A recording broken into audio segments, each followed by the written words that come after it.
मनुष्य का स्वभाव ही ऐसा है कि वह अपनी जिंदगी के हर मोड़ पर सुख की तलाश करता रहता है। बचपन में खिलौनों में सुख खोजा, युवा हुआ तो मान सम्मान और सफलता में सुख खोजने लगा, और बुढ़ापे में अपनापन, शांति और सहारे में सुख ढूंढने लगा। परंतु जीवन की सबसे बड़ी विडंबना यह है कि इंसान जितना बाहर भागता है उतना ही भीतर का रास्ता भूलता चला जाता है। उसने हर दिशा में सुख ढूंढा, धन में, रिश्तों में, शोहरत में, भीड़ में, यात्राओं में, स्वाद में, सुंदर वस्तुओं में, परंतु कहीं न कहीं मन की प्यास जस की तस रही। कितना भी पा लिया पर संतोष नहीं आया। यही बात धीरे धीरे जीवन का सबसे बड़ा रहस्य बनकर सामने आती है कि सुख बाहर नहीं, भीतर छिपा है।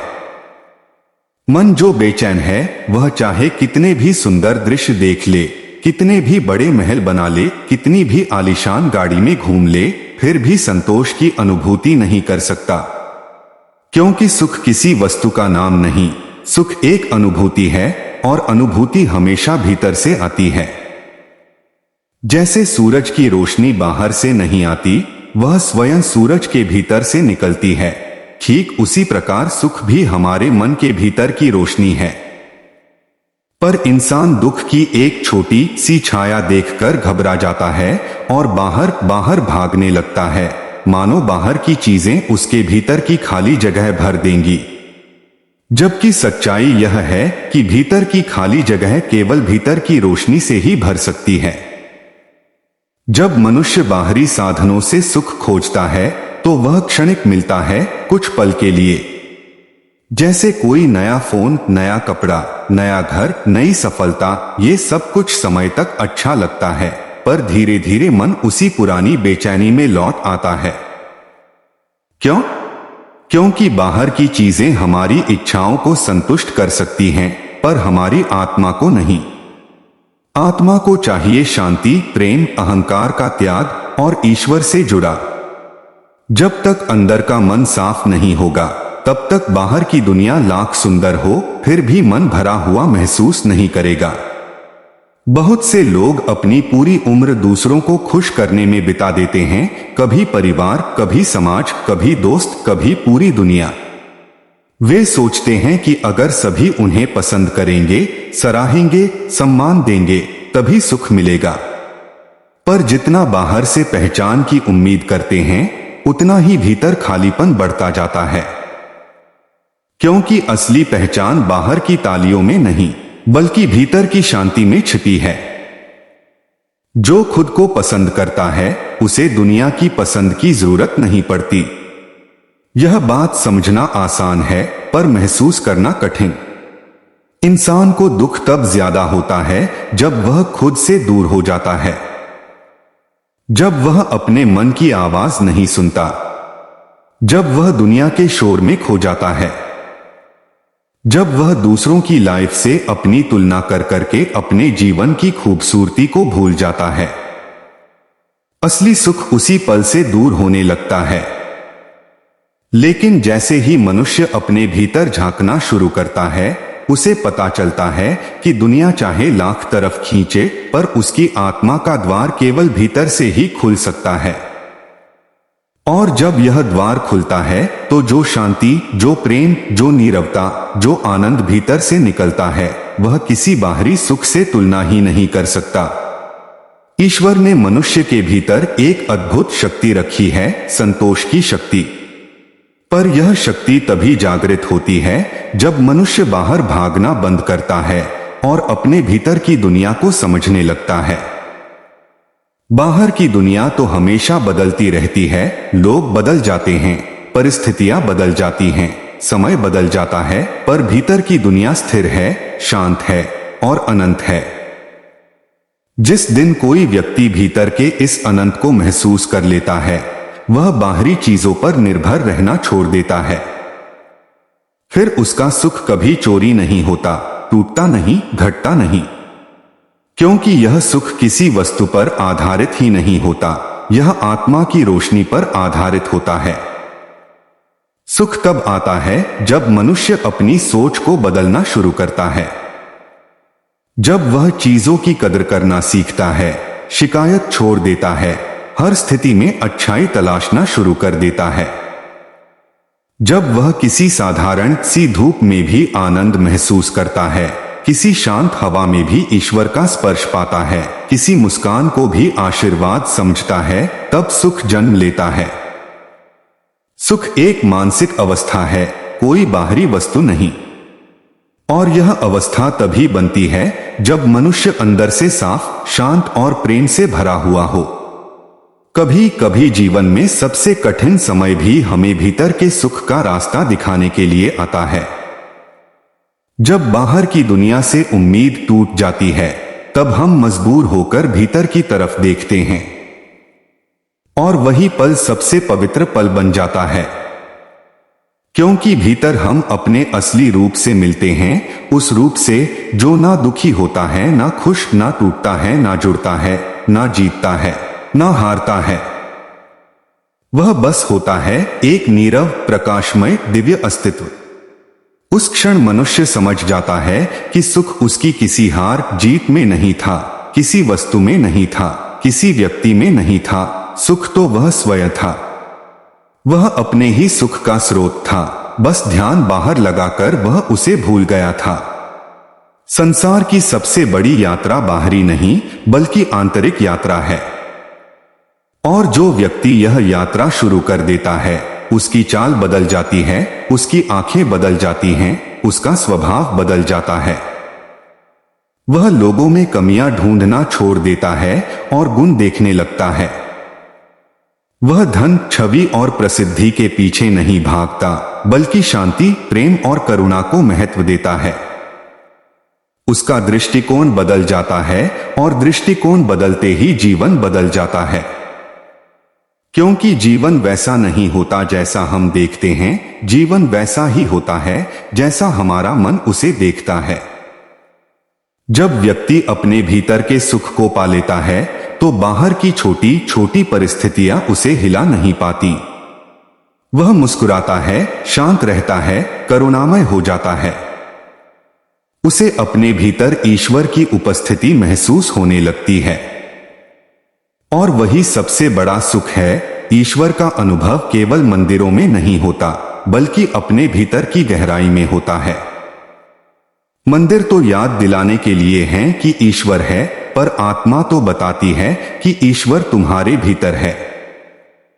जब यह समझ आ जाती है, तब जीवन का हर क्षण एक ब्रह्मानंदी अनुभव बन जाता है। इसलिए कहा जाता है, लोग खोजते रहे बाहर, पर असली सुख छिपा था अंदर। क्योंकि बाहर जो भी है वह अस्थाई है, पर भीतर जो भी है वह सनातन है।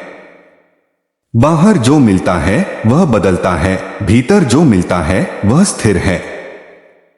बाहर जो दिखता है वह सीमित है, भीतर जो छिपा है वह अनंत है। और वही अनंत सुख जीवन की सबसे बड़ी उपलब्धि है। मनुष्य जितनी बार संसार में सुख खोजने की कोशिश करता है, उतनी ही बार निराश होता है। जैसे किसी रेत के महल को समुंदर की लहर बार बार बहा देती है, वैसे ही बाहर का सुख भी समय की हल्की सी आंधी में उड़ जाता है। कभी पैसा चला जाए, कभी इंसान बदल जाए, कभी हालात उलट जाए, और जिस सुख को हम अपना समझ बैठे थे वह पल में गायब हो जाता है।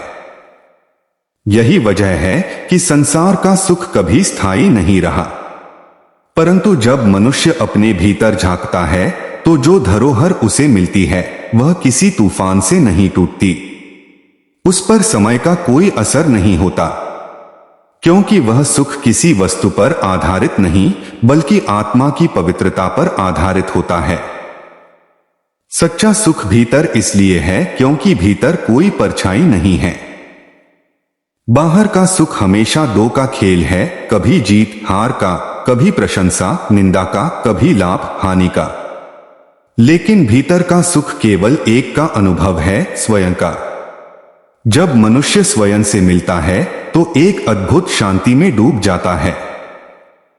वह शांति इतनी गहरी, इतनी पवित्र, इतनी मधुर होती है कि उसका स्वाद जिसने एक बार चख लिया वह फिर कभी बाहर भागने की इच्छा नहीं करता। बाहर की चमक उसे फीकी लगने लगती है और भीतर की मौन रोशनी ही उसे जीवन देती है। भीतर का सुख इतना महान है कि वह मनुष्य को बदल देता है। जो व्यक्ति भीतर से शांत होता है उसकी चाल में विनम्रता आ जाती है। वह किसी से लड़ता नहीं, किसी से जलता नहीं, किसी से कटुता नहीं रखता, क्योंकि उसके पास वह चीज है जो दुनिया के किसी बाजार में नहीं मिलती, आत्मिक संतोष। यह संतोष किसी जीत का परिणाम नहीं होता, बल्कि यह मन की परिपक्वता होती है। और यह परिपक्वता धीरे धीरे भीतर की यात्रा से आती है, जब मनुष्य स्वयं के विचारों को समझने लगता है, स्वयं की भावनाओं को गले लगाना सीखता है और स्वयं को दोष देने की बजाय समझने लगता है। बहुत लोग अपने दुखों का कारण बाहरी दुनिया को मानते हैं। लोग गलत हैं, परिस्थितियां खराब हैं, भाग्य साथ नहीं दे रहा। परंतु असली कारण यह है कि हमने अपने मन को स्वयं के विरुद्ध कर लिया है। हमने मन को सिखाया नहीं कि शांति कैसे रखनी है, संतोष कैसे महसूस करना है। हमने मन को यह नहीं बताया कि शिकायत करने से नहीं, बल्कि स्वीकार करने से सुख जन्म लेता है। हम दूसरों के विचार बदलना चाहते हैं, पर अपने विचार बदलने की कोशिश नहीं करते। हम दुनिया सुधारना चाहते हैं, पर अपनी सोच सुधारने की नहीं सोचते, और इसी कारण सुख हमसे दूर भागता है। जैसे ही मनुष्य अपनी सोच को भीतर की ओर मोड़ता है, उसे एहसास होने लगता है कि दुनिया वही है जो वह देख रहा है। अगर मन शांत है तो बाहर का संसार भी शांत लगता है। अगर मन अशांत है तो बाहर की छोटी सी बात भी तूफान लगती है। इसलिए असली बदलाव भीतर होता है, बाहर नहीं। जैसे किसी दर्पण पर धूल हो तो चेहरा धुंधला दिखाई देता है। क्या चेहरा खराब है? नहीं, सिर्फ दर्पण साफ करना होता है। उसी तरह मन का दर्पण जब तक साफ नहीं होगा, तब तक ईश्वर की उपस्थिति, आत्मा का प्रकाश और जीवन का वास्तविक सौंदर्य साफ दिखाई नहीं देगा। कभी कभी मनुष्य अपने सुख को इतने दूर दूर ढूंढता है कि वह रास्ता ही भूल जाता है। कोई मंदिरों में खोजता है, कोई पहाड़ों में, कोई रिश्तों में, कोई गांव शहर बदलकर खोजता है। पर जो भीतर से जुड़ गया हो, उसके लिए हर जगह सुख है। उसे मंदिर भी भीतर ही मिल जाता है, पहाड़ भी भीतर ही उग आते हैं, नदी भी भीतर ही बहने लगती है। वह व्यक्ति फिर चाहे किसी भी परिस्थिति में रहे, शोर में भी शांति पाता है, भीड़ में भी अकेलापन नहीं, अकेलेपन में भी भय नहीं, और अंधेरे में भी एक रोशनी का अनुभव। भीतर का सुख हमें अपने आप में पूर्ण बना देता है। जब व्यक्ति अंदर से पूर्ण होता है तो उसे किसी की स्वीकृति की जरूरत नहीं रहती। कोई उसे पसंद करे या न करे, उसकी खुशी पर असर नहीं पड़ता। कोई उसके साथ रहे या छोड़ दे, उसका मन टूटता नहीं। कोई उसकी प्रशंसा करे या आलोचना, उसके भीतर की शांति प्रभावित नहीं होती, क्योंकि उसका सुख दूसरों पर नहीं, अपने ऊपर निर्भर होता है। और जिस दिन सुख का यह सूत्र समझ आ जाए, उस दिन सारी तुलना, सारी चिड़चिड़ाहट, सारी अपेक्षाएं, सारी कड़वाहट अपने आप खत्म हो जाती हैं। ईश्वर भी भीतर ही रहते हैं। वे बाहरी दुनिया में संकेत देते हैं, पर उनका असली मंदिर हमारा मन है। जो मन साफ है, उसमें ईश्वर का अनुभव स्वतः होने लगता है, और वही अनुभव सुख का सबसे बड़ा स्रोत है। जब व्यक्ति भीतर से ईश्वर को महसूस करता है, तब उसे पता चलता है कि वह कभी अकेला नहीं था। हर कठिनाई में, हर गिरावट में, हर आंसू में, हर बिखराव में ईश्वर हमेशा उसके साथ थे। बस मन की धूल ने उनके प्रकाश को ढक दिया था। जैसे ही मन का दरवाजा भीतर की ओर खुलता है, यह एहसास जीवन बदल देता है। जीवन का असली सुख महंगी चीजों में नहीं, सरलता में है। भव्यता में नहीं, पवित्रता में है। बाहर की आवाजों में नहीं, भीतर की नीरवता में है। दूसरों को बदलने में नहीं, स्वयं को समझने में है। सुख तब आता है जब हम जीवन को उसी रूप में स्वीकार कर लेते हैं जैसा वह है, बिना शर्तों के, बिना शिकायतों के, बिना तुलना के। सुख तब आता है जब हम उस ईश्वर को महसूस करने लगते हैं जिसने हमें बनाया, हमारे भीतर अपनी एक ज्योति दी और कहा, तुम्हारा सुख बाहर मत खोजो, मैं तुम्हारे भीतर ही हूं। इस सत्य को समझने में कई जन्म भी लग सकते हैं, पर जिस दिन किसी मनुष्य को यह सच्चाई समझ आती है, उसके जीवन में एक नई शुरुआत हो जाती है। वह हल्का हो जाता है, स्वतंत्र हो जाता है, मुस्कुराहट उसके चेहरे से फीकी नहीं पड़ती, उसके कदम स्थिर हो जाते हैं, उसकी आंखें चमक उठती हैं और उसका हृदय करुणा से भर जाता है। वही व्यक्ति फिर संसार में सबसे सुखी व्यक्ति बन जाता है, क्योंकि उसने सुख पाया नहीं, बल्कि पहचाना कि सुख तो हमेशा से उसके भीतर था।